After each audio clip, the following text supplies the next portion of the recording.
Bismillahirrahmanirrahim. Assalamualaikum warahmatullahi wabarakatuh. Alhamdulillahi rabbil alamin. Allahumma salli ala sayyidina wa nabiyyina wa maulana Muhammadin wa ala alihi wa ashabihi wa man tabi'ahum bi ihsanin ila yaumiddin, amma ba'du.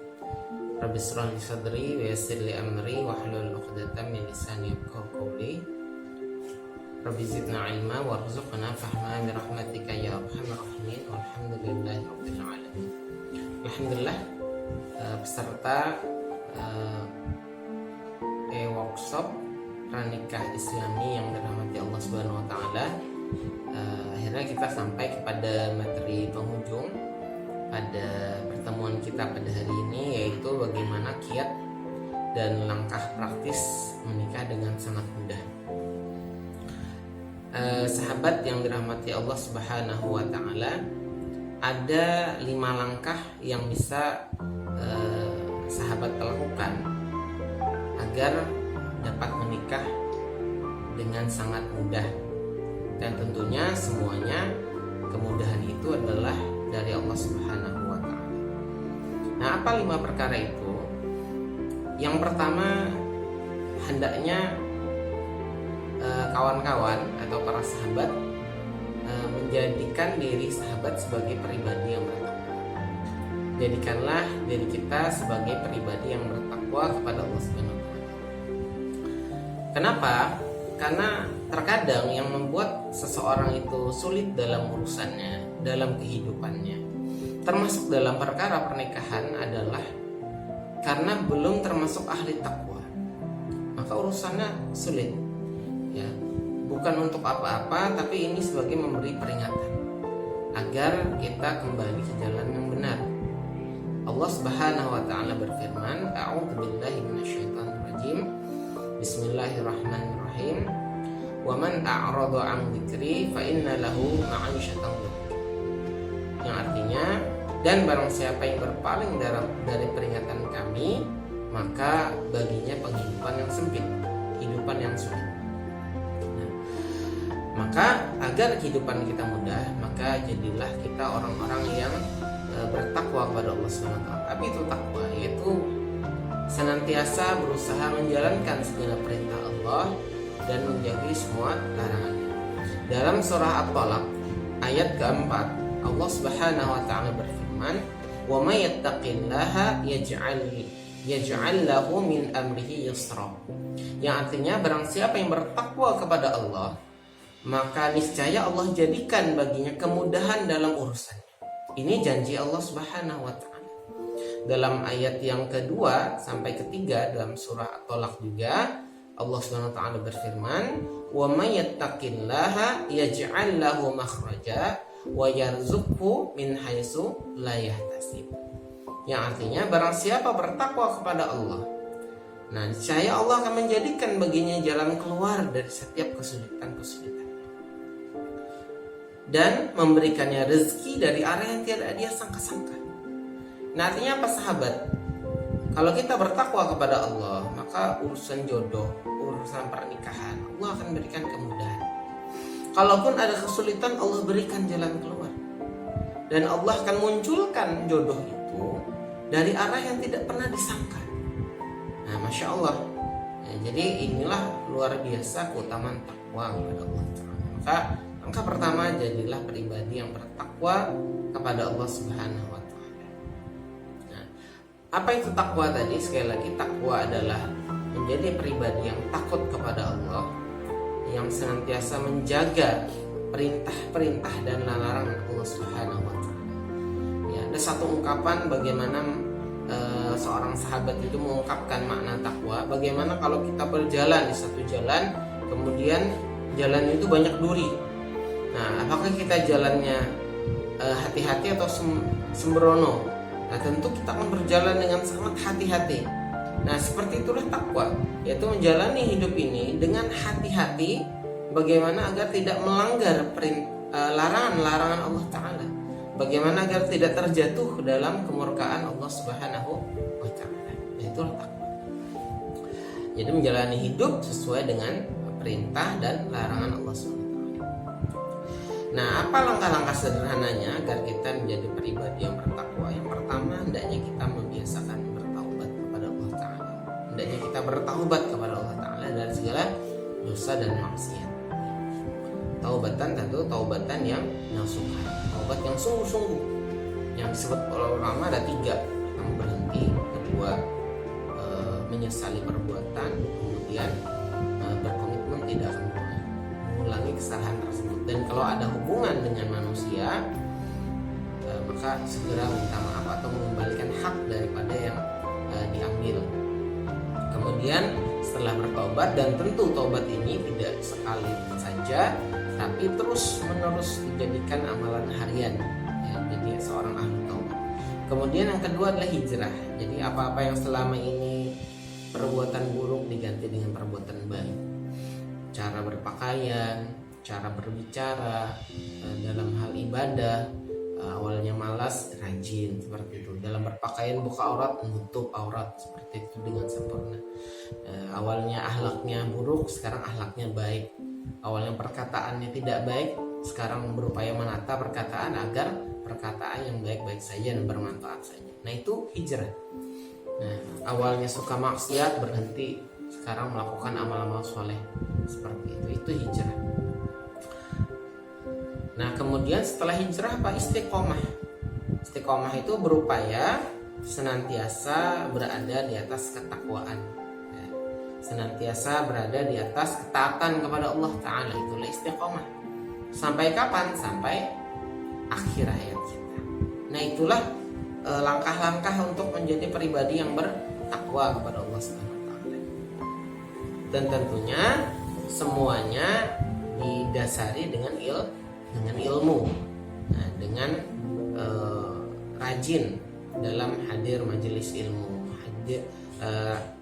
rajin membaca buku-buku keislaman, rajin mengikuti kajian-kajian keislaman seperti itu. Yang sekarang ini kalau tidak bisa secara offline, ya bisa lakukan secara online seperti itu. Nah, itu sahabat yang pertama, jadi pribadi yang bertakwa. Karena siapa yang bertakwa kepada Allah, Allah mudahkan urusannya. Kalau ada kesulitan, Allah berikan jalan keluar, dan rezekinya dijamin, termasuk jodohnya juga dijamin, insya Allah. Ini yang pertama. Yang kedua, langkah yang kedua, ya, kiat yang kedua agar menikah dengan sangat mudah adalah luruskan niat dalam menikah. Luruskan niat dalam menikah, ikhlas karena Allah SWT. Pastikan tidak ada niat-niat yang lain selain lillahi ta'ala, ya. Kenapa terkadang sulit menikah? Karena niatnya belum benar, niatnya belum lurus, belum lillahi ta'ala, belum ikhlas karena Allah. Kenapa? Karena ingat, seseorang akan mendapatkan apa yang dia niatkan. Innamal a'malu binniyat. Sesungguhnya hanyalah amal itu dengan niat. Wa innama likulli imri'in ma nawa. Dan seseorang itu akan mendapatkan apa yang dia niatkan, tergantung apa yang dia niatkan. Maka pastikan niatnya sudah lurus. Seseorang yang ikhlas beramal karena Allah, ya, maka di dunia, ya, keutamaan orang ikhlas, ya, kalau sudah dia ikhlas niatnya lillahi ta'ala, maka dia akan dapat bertawasul kepada Allah dengan amalnya yang ikhlas karena itu, dan agar dia selamat dari setiap kesulitan dan kesusahan yang menimpanya. Ini keutamaan orang ikhlas. Orang ikhlas itu dia bisa bertawasul kepada Allah dengan amalnya yang ikhlas itu. Nah, dalam hadis yang sahih diriwayatkan Imam Bukhari dan Muslim, misalnya dari sahabat Abdullah bin Umar radhiyallahu anhu, dikisahkan ada 3 orang yang terpaksa bermalam dalam gua. Kemudian tiba-tiba ada batu besar jatuh dari atas gunung hingga menutup pintu gua itu. Lalu mereka berkata bahwa tidak ada yang dapat menyelamatkan mereka melainkan mereka harus berdoa kepada Allah dengan menyebutkan amal mereka yang paling soleh. Kemudian mereka sebutkan amal mereka masing-masingnya, yang itu semuanya ikhlas karena Allah Ta'ala. Maka akhirnya batu itu dapat bergeser dan mereka pun dapat keluar, dan dengan pertolongan Allah Subhanahu wa Ta'ala. Nah itu kenapa? Karena keikhlasan. Maka pastikan niat kawan-kawan, niat para sahabat ingin menikah ini benar lillahi ta'ala. Nah, di antara niat yang benar adalah ya sebagaimana disebutkan dalam nas-nas Al-Quran maupun hadis Nabi SAW. Yang pertama melaksanakan sunnah Nabi, ya, melaksanakan sunnah Rasulullah SAW, yaitu menikah, karena menikah itulah sunnah Rasulullah. Kemudian menjaga kemaluan daripada perbuatan zina, perbuatan maksiat dengan menikah. Kemudian kita berniat juga menyempurnakan separuh agama, karena orang menikah itu adalah sudah menyempurnakan separuh agama, tinggal kita bertakwa kepada separuh yang lainnya. Kemudian untuk memperbanyak umat Rasulullah SAW, karena dengan menikah bisa memperoleh keturunan, yang itu artinya memperbanyak umat Rasulullah SAW yang tentu beriman dan soleh-soleh seperti itu. Nah itu diantara, ya, maka pastikan niat kita sudah benar seperti itu. Nah kemudian yang ketiga, tips bagaimana atau kiat bagaimana agar kita mudah untuk menikah, yaitu siapkan dan pantaskan diri. Loh kenapa? Karena terkadang ada orang yang berupaya pengen nikah kok gagal, kok nggak berhasil, kok nggak jadi, karena memang dia belum pantas, dia belum layak, dia belum siap. Maka orang yang belum layak, belum siap, belum pantas menikah, dipaksakan menikah, yang nggak akan bisa terjadi. Kalaupun dipaksa nikah juga, ya berakhirnya tidak akan baik, ya, karena memang belum siap, belum waktunya seperti itu.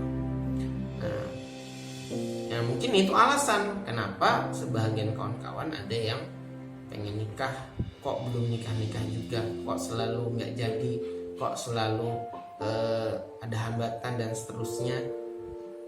Itu alasan kenapa Allah menunda, karena kita memang belum siap untuk menikah. Nah, di samping kalau kita tidak siap dan ternyata jadi nikah, ini jadi masalah juga, ya, karena seseorang itu kalau belum siap, ya, kemudian memaksakan diri, itu akan jadi masalah. Ya. Makanya Rasulullah SAW dalam hadis yang sahih bersabda, qala Rasulullah SAW, ya ma'syarasy syabab, man istata'a minkumul ba'ah falyatazawwaj. Ya, wahai sekalian pemuda, jika kalian telah mampu untuk ba'ah itu artinya sudah siap secara biologis, mampu berhubungan jima, kemudian siap secara material, ya, mahar, nafkah, ya, kalau wanita kemampuan untuk hamil, ya, yang sudah haid, kemudian juga termasuk mampu mengelola keuangan keluarga, maka falyatazawwaj, hendaknya dia menikah. Artinya kalau kita punya kemampuan baru menikah, ya, kalau kita sudah siap baru menikah, itu disunahkan seperti itu. Nah maka bagaimana, apa saja sih yang perlu disiapkan dalam pernikahan ini? Banyak hal yang perlu disiapkan spiritualnya, ya, tadi sudah saya sebutkan, misalnya ketakwaannya itu dipersiapkan, keimanannya diperkuat, dipermantap, agamanya juga seperti itu.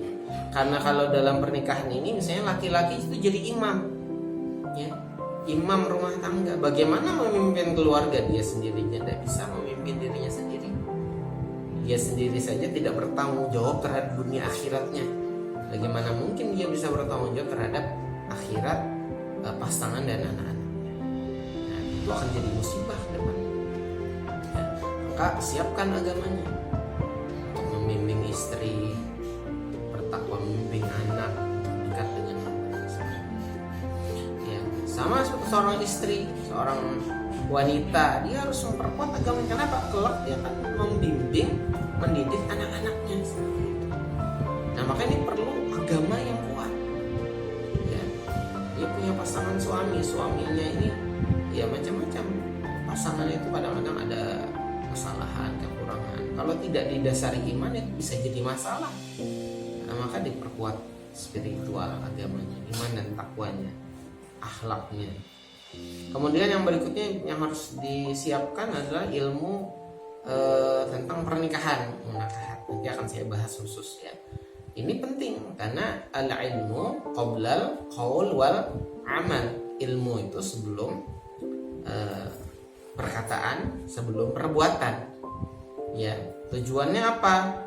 Tujuannya yang pertama supaya pernikahan itu jadi ibadah. Karena pernikahan yang didasari tanpa ilmu itu tidak bisa jadi ibadah. Dalam Islam itu kaidahnya suatu amal itu hanya diterima kalau didasari dengan ilmu.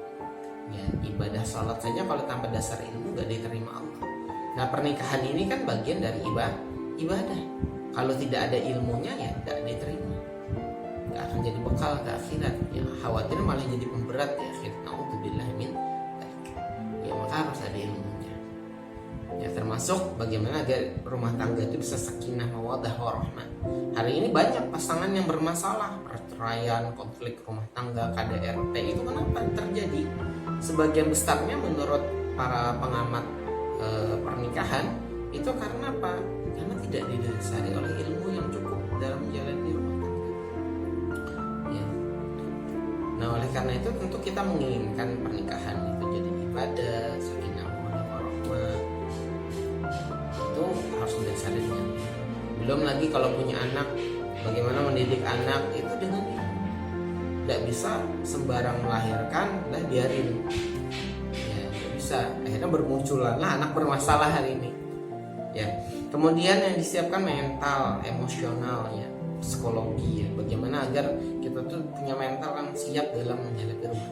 Makanya pernikahan itu jangan cuma dibayangkan yang enak-enaknya saja, bahagia, kemudian apalagi romantisme. Enggak, rumah tangga enggak cuma itu, akan ada banyak tantangan, permasalahan, kadang-kadang perselisihan.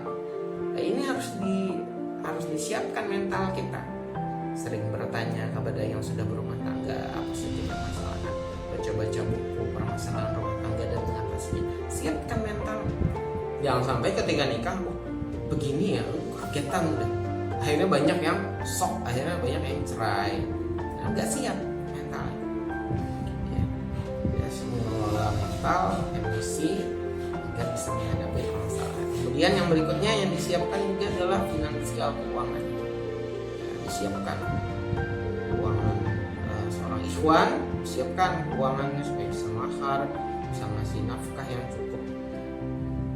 Kemudian kalau untuk akhwatnya bagaimana mengelola keuangan suami, ya harus siapkan ilmunya supaya berapapun gaji atau penghasilan suami insya Allah siap, insya Allah cukup ya, seperti itu, insya Allah barokah. Kemudian bagaimana persiapan juga sosial masyarakat, karena hidup kita ini tidak cuma individu, kita juga nanti bertetangga. Bagaimana hidup bertetangga, ya ngerti juga nanti ilmu fikih bertetangga dalam Islam seperti apa. Nah, demikian untuk persiapannya. Jadi ketiga tadi, pantaskan atau siapkan diri dulu. Insya Allah kalau kita sudah siap itu mudah. Kenapa sering ditolak? Karena finansial belum siap. Nah, susah juga. Kenapa banyak gagal proses ta'aruf? Karena ternyata Anda agamanya kurang baik, wajar orang menolak seperti itu. Kenapa misalnya dari sering bermasalah, sering gagal ya karena memang belum pantas. Nah, makanya mulai sekarang pantaskan, insya Allah akan dipermudah. Kemudian yang keempat, langkah keempat agar pernikahan itu bisa dijalani dengan mudah ya, yang menikah bisa dengan sangat mudah. Yang keempat, kiat keempat adalah jemput jodoh dengan baik. Ya, tadi kan niatnya sudah benar, ya kan, ini sudah berusaha untuk takwa. Kemudian niatnya sudah benar. Kemudian yang ketiga, sudah siap segala-galanya insya Allah, tinggal jodoh. Nah, langkah keempat yang harus dilakukan atau kiat yang keempat yang harus dilakukan agar menikah dengan sangat mudah itu adalah jemput jodoh dengan baik. Bagaimana? Karena kebanyakan orang bingung kenapa kok sulit menikah. Ternyata alasannya atau penyebabnya adalah karena dia tidak menjemput jodohnya dengan baik. Ya, dalam sebuah riwayat Nabi kita Shallallahu Alaihi Wasallam bersabda yang berbunyi, Inna ahadukum la yamuta hatta yasta'milu rizqahu. Rasulullah, sesungguhnya salah seorang di antara kalian tidaklah meninggal sampai ia disempurnakan rezekinya. Maka kata Rasulullah, fala tastabdhi'u rizqa, maka janganlah dia merasa lambat datang rezekinya.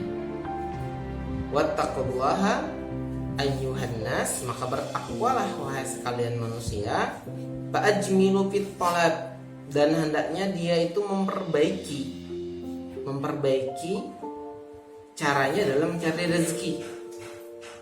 Khudh ma halla wada'u ma harama, ambil yang halal, tinggalkan yang haram.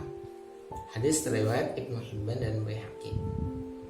Dalam hadis ini Rasulullah SAW menyuruh kita agar memperbaiki cara kita dalam mencari rezeki.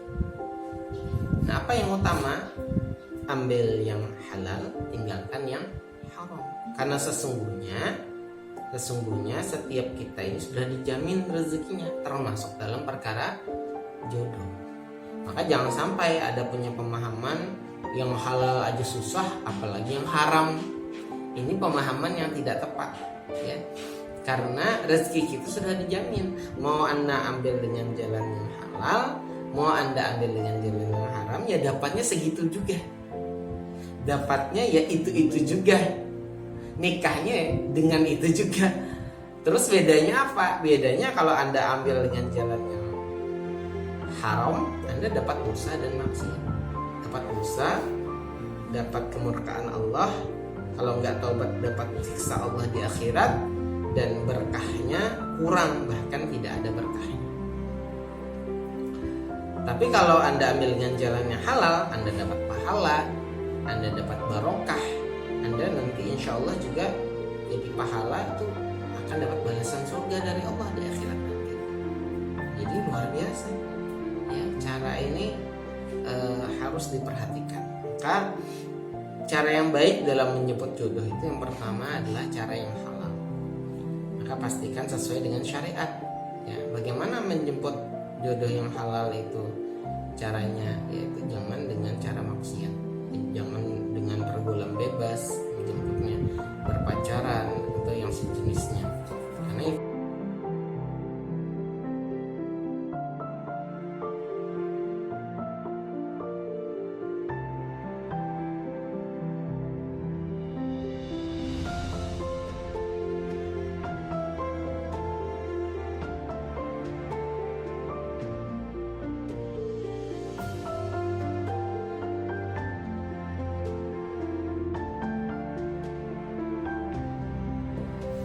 sampai berproses akad nikah itu harus sesuai dengan tuntunan syariat. Jangan sampai casingnya ta'aruf, dalamnya maksiat. Jangan sampai.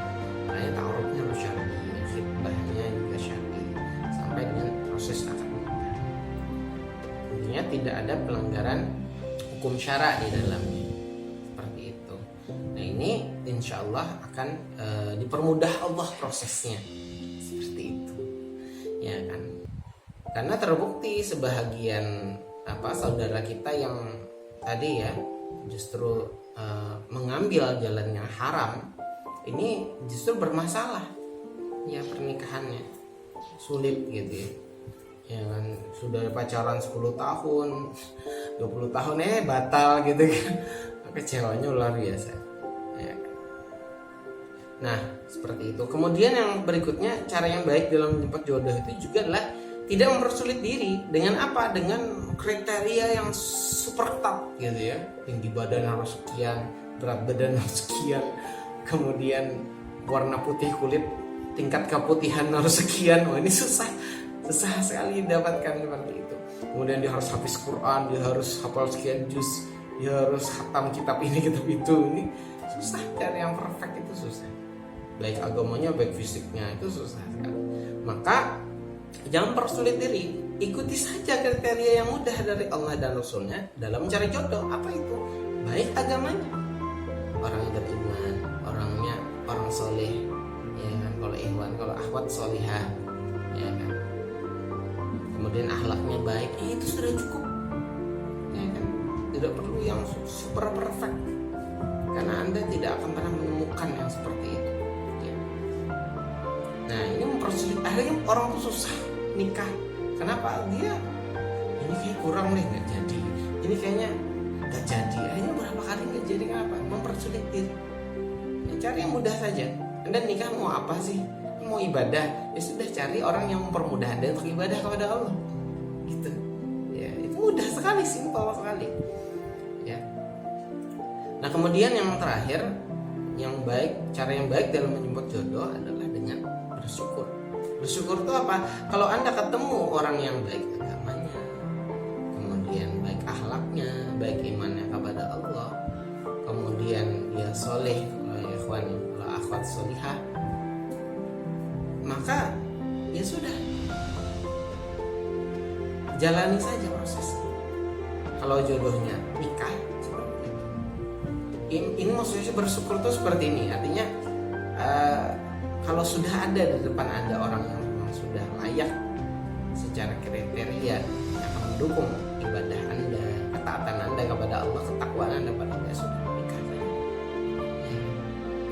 Secara fisik mungkin Anda memandangnya tenang, tentram, ya, seperti itu, sudah nikah. Jangan sampai mencari yang hafalannya cuma juz 30 ya gitu ya. Saya mau yang khatam seluruhnya, cari lagi, akhirnya nggak akan sampai ketemu gitu ya. Ya. Atau kok dia kurang putih ya, cari lagi yang lebih putih. Akhirnya nikah dengan orang yang justru agamanya kurang, saya fisiknya bagus. Akhirnya terus dia tuh sulit menikah. Kenapa? Dia nggak bersyukur dengan apa yang Allah tuh sudah ngasih ini loh, ini sudah bagus, ya sudah, jalani saja gitu ya. Proses saja, bismillah nikah, insya Allah mudah. Ya. Nah itu ya, jadi ikhwan wal akhwat fillah, para sahabat serta workshop yang dirahmati Allah Ta'ala, ya ini ya yang keempat ya, kiat untuk mudah menikah, yaitu jemput jodoh dengan baik, dengan yang halal dan tidak mempersulit diri, dan syukuri kalau sudah ketemu, melangkah saja. Kemudian yang terakhir adalah yang kelima ya, kiat untuk menikah dengan sangat mudah insya Allah. Ya tentu sekali lagi semuanya dengan pertolongan dan kemudahan dari Allah, yaitu senantiasa berdoa dan bertawakal kepada Allah.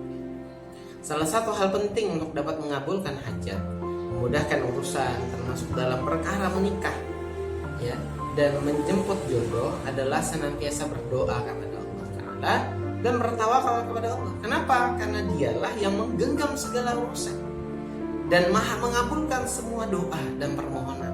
Itu Allah SWT. Maka jangan kita lupakan berdoa dan bertawakal kepada Allah.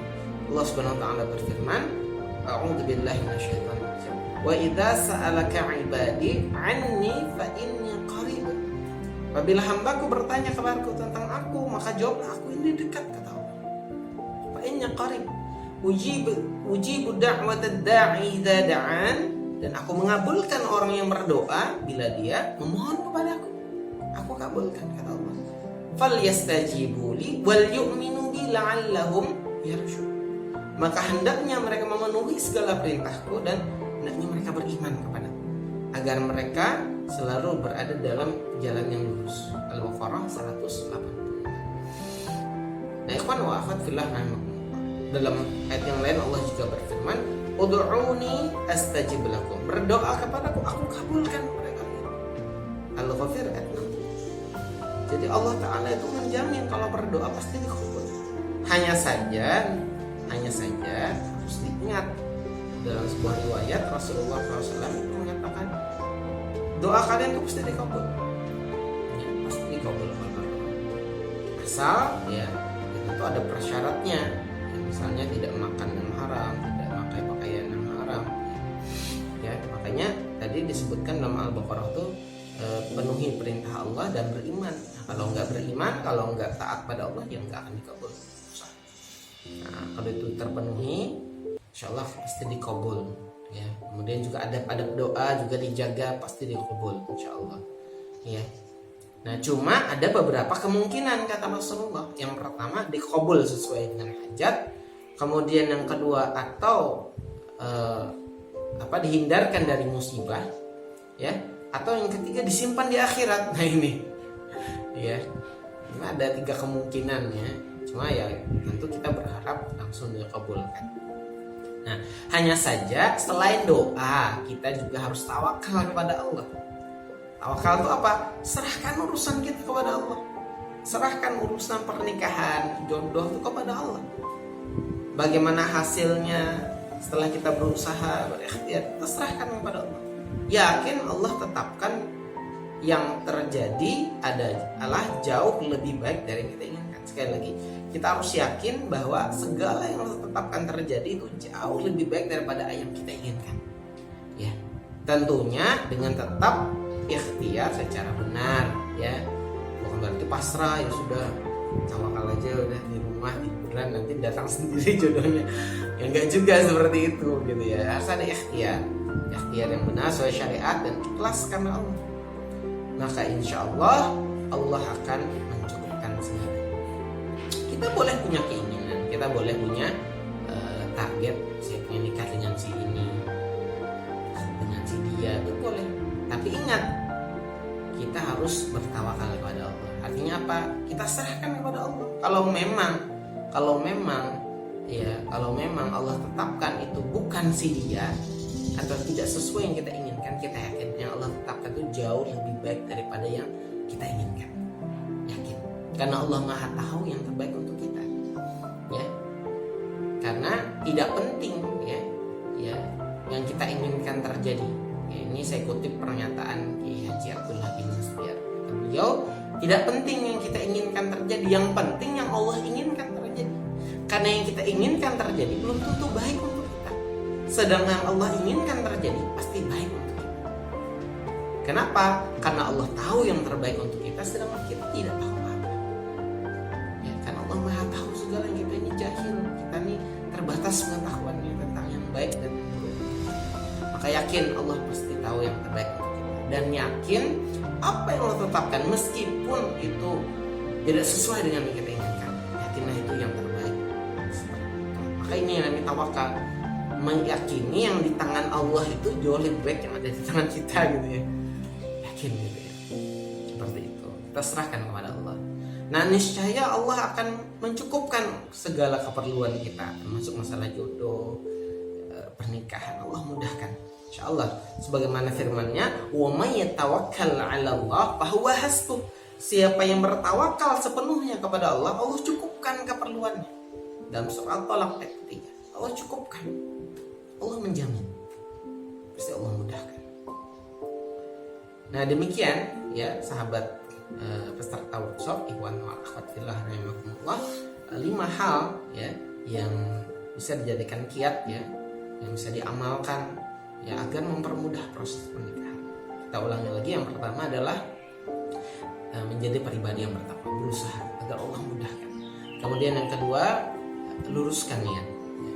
Luruskan niat, pastikan kita ikhlas karena Allah Ta'ala, lillahi ta'ala. Kemudian yang ketiga, siapkan, pantaskan diri kita, spiritualnya, ilmu pengetahuan pernikahannya, mental, emosional, finansial, dan sosial, dan seterusnya. Kemudian yang keempat, jemput jodoh dengan cara yang baik, dengan yang halal, tidak mempersulit diri dengan kriteria yang menyusahkan ya.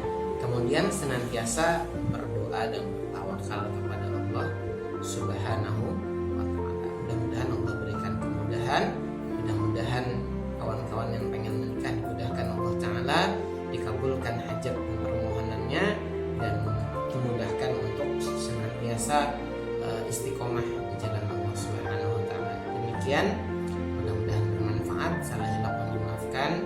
Wabillahi taufiq wal hidayah. Wassalamualaikum warahmatullahi wabarakatuh.